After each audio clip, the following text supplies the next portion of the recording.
Hi, Pershing Hill students and families. Happy Wonder Wednesday. Since we can't be together, we're going to bring a little wonder into your homes. Today, we will almost finish the last section of Wonder, Augie's section. So sit back, relax, and enjoy the story, Wonder by R.J. Palacio. The Shift. When I went back to school the next day, the first thing I noticed was that there was a big shift in the way things were. A monumental shift. A seismic shift. Maybe even a cosmic shift. Whatever you want to call it, it was a big shift. Everyone, not just in our grade, but every grade, had heard about what had happened to us with the 7th graders. So suddenly, I wasn't known for what I'd always been known for, but for this other thing that had happened. And the story of what happened had gotten bigger and bigger each time it was told. 2 days later, the way the story went was that Amos had gotten into a major fist fight with the kid, and Miles and Henry and Jack had thrown some punches at the other guys too.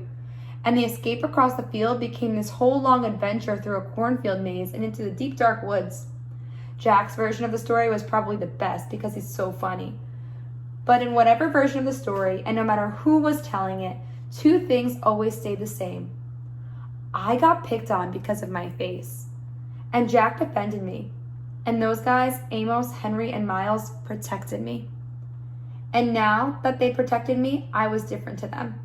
It was like I was one of them. They all called me little dude now. Even the jocks. These big dudes I barely even knew before would knuckle punch me in the hallways now. Another thing to come out of it was that Amos became super popular, and Julian, because he missed the whole thing, was really out of the loop. Miles and Henry were hanging out with Amos all the time now, like they switched best friends. I'd like to be able to say that Julian started treating me better too, but that wouldn't be true. He still gave me dirty looks across the room. He still never talked to me or Jack, but he was the only one who was like that now. And me and Jack, we couldn't care less. Ducks. The day before the last day of school, Mr. Tushman called me into his office to tell me that they had found out the names of the 7th graders from the nature retreat. He read off a bunch of names that didn't mean anything to me. And then he said the last name, Edward Johnson. I nodded. You recognize the name, he said. They called him Eddie. Right, well they found this in Edward's locker. He handed me what was left of my hearing aid headband. The right piece was completely gone, and the left one was mangled. The band that connected the two, the Lobot part, was bent down in the middle. His school wants to know if you want to press charges, said Mr. Tushman. I looked at my hearing aid. No, I don't think so, I shrugged. I'm being fitted for new ones anyway. Why don't you talk about it with your parents tonight? I'll call your mom tomorrow to talk about it with her too. Would they go to jail? I asked. No, not jail, but they'd probably go to juvenile court, and maybe they'll learn a lesson that way. Trust me, that Eddie kid is not learning any lessons, I joked. He sat down behind his desk. Augie, why don't you sit down for a second, he said. I sat down. All the things on his desk were the same as when I first walked into his office last summer. The same mirrored cube, the same little globe floating in the air. That felt like ages ago. Hard to believe this year's almost over, huh? He said, almost like he was reading my mind. Yeah.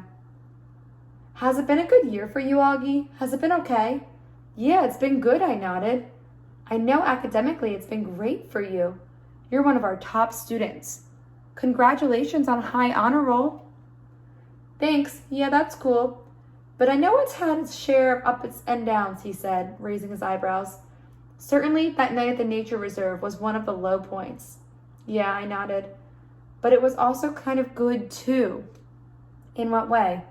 Well, you know how people stood up for me and stuff? That was pretty wonderful, he said. Yeah, I know in school things got a little hairy with Julian at times. I have to admit, he surprised me with that one. You know about that? I asked him. Middle school directors have a way of knowing about a lot of stuff. Do you have, secret security cameras in the hallways? I joked. And microphones everywhere, he laughed. No, seriously, he laughed again. No, I am not serious.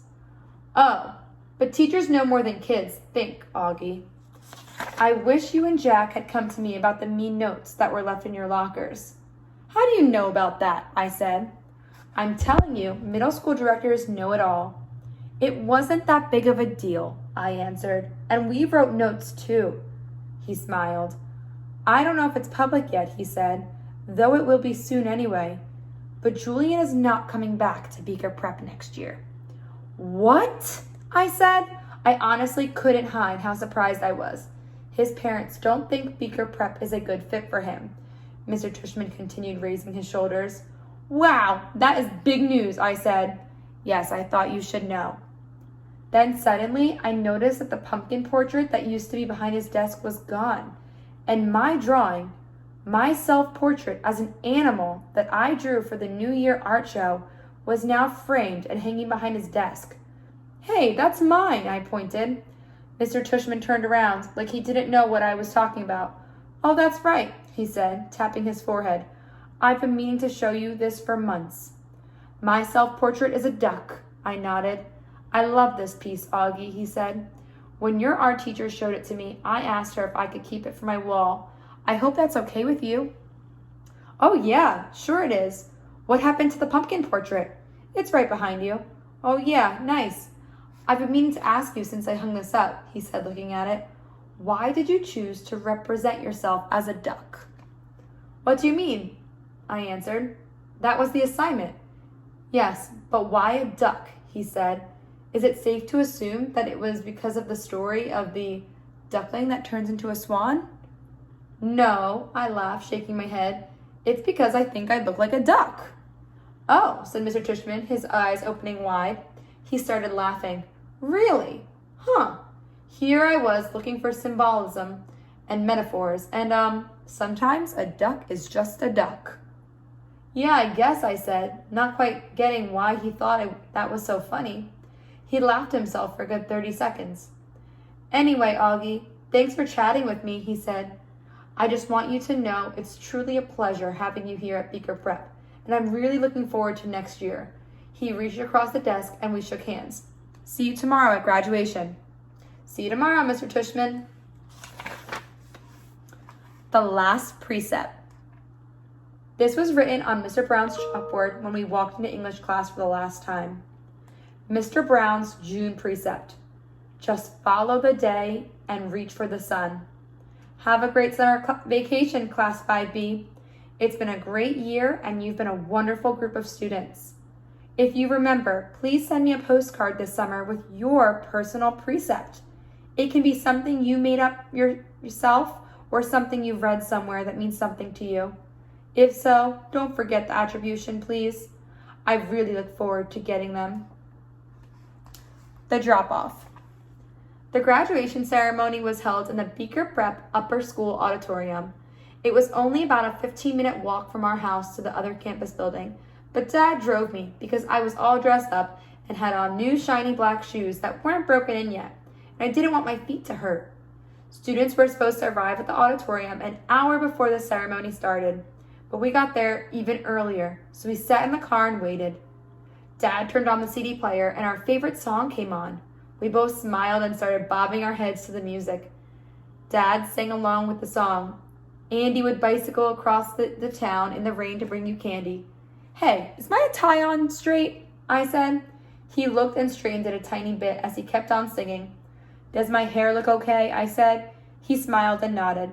It's perfect, he said. You look great, Augie. Via put some gel in it this morning, I said, pulling down the sun visor and looking in the little mirror. It doesn't look too puffy? No, it's very, very cool, Augie. I don't think you've ever had it this short before, have you? Nope, I got it cut yesterday. I think it makes me look more grown up, don't you? Definitely. He was smiling, looking at me and nodding. But I'm the luckiest guy on the Lower East Side. Look at you, Augie, he said, smiling from ear to ear. Look at you, looking so grown up and spiffy. I can't believe you're graduating from the 5th grade. I know, it's pretty awesome, right? I nodded. It feels like just yesterday that you started. Remember I had that Star Wars braid hanging from the back of my head? Oh my gosh, that's right, he said, rubbing his palm over his forehead. You hated that braid, didn't you, Dad? Hate is a strong word, but I definitely didn't love it. You hated it. Come on, admit it, I teased. No, I didn't hate it, he smiled, shaking his head. But I will admit to hating that astronaut helmet you used to wear. Do you remember? The one Miranda gave me? Of course I remember. I used to wear that thing all the time. I hated that thing, he laughed, almost more to himself. I was so bummed when it got lost, I said. Oh, it didn't get lost, he answered casually. I threw it away. Wait, what? I said honestly. I didn't think I heard him straight. Dad, I said, turning the volume down. What? You threw it out? He finally looked at my face and saw how mad I was. I couldn't believe he was being so matter-of-fact about the whole thing. I mean, to me, this was a major revelation, and he was acting like it was no big deal. Augie, I couldn't stand seeing that thing cover your face anymore, he said. Dad, I loved that helmet. It meant a lot to me. I was bummed beyond belief when it got lost. Don't you remember? Of course I remember, Augie, he said softly. Oh, Augie, don't be mad. I'm sorry. I just couldn't stand seeing you wear that thing on your head anymore. I didn't think it was good for you. He was trying to look at me in the eye, but I wouldn't look at him. Come on, Augie, please try to understand, he continued, putting his hand under my chin and tilting my face toward him. You were wearing the helmet all the time. And the real truth is, I missed seeing your face, Augie.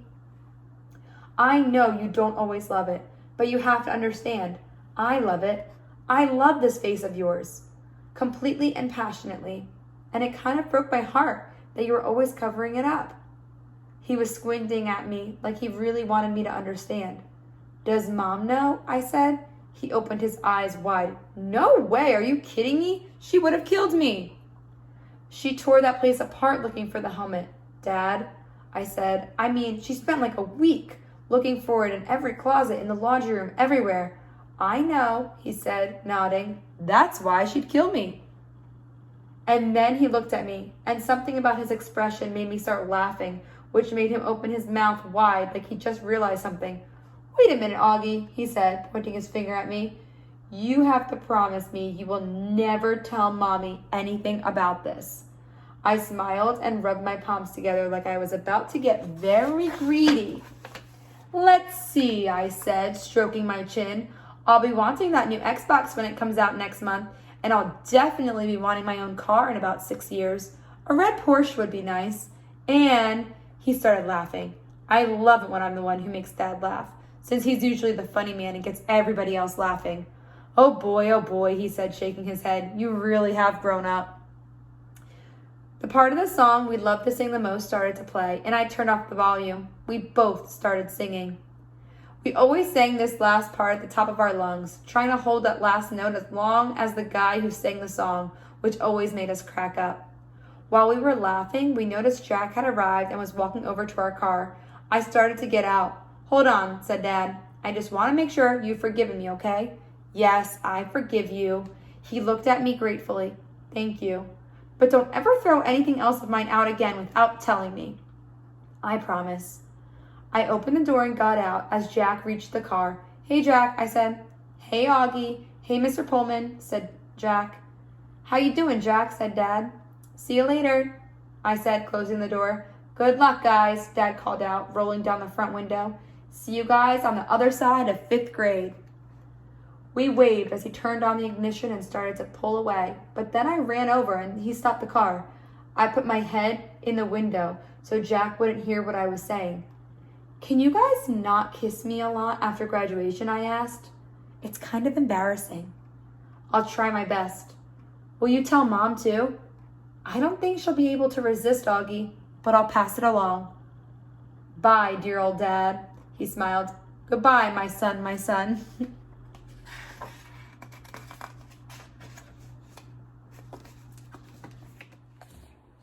What do you think about Augie's dad throwing away his astronaut helmet? I think Augie's dad wanted him to be confident in his own skin. Do you agree? Was it wrong of him to throw it away? Why or why not?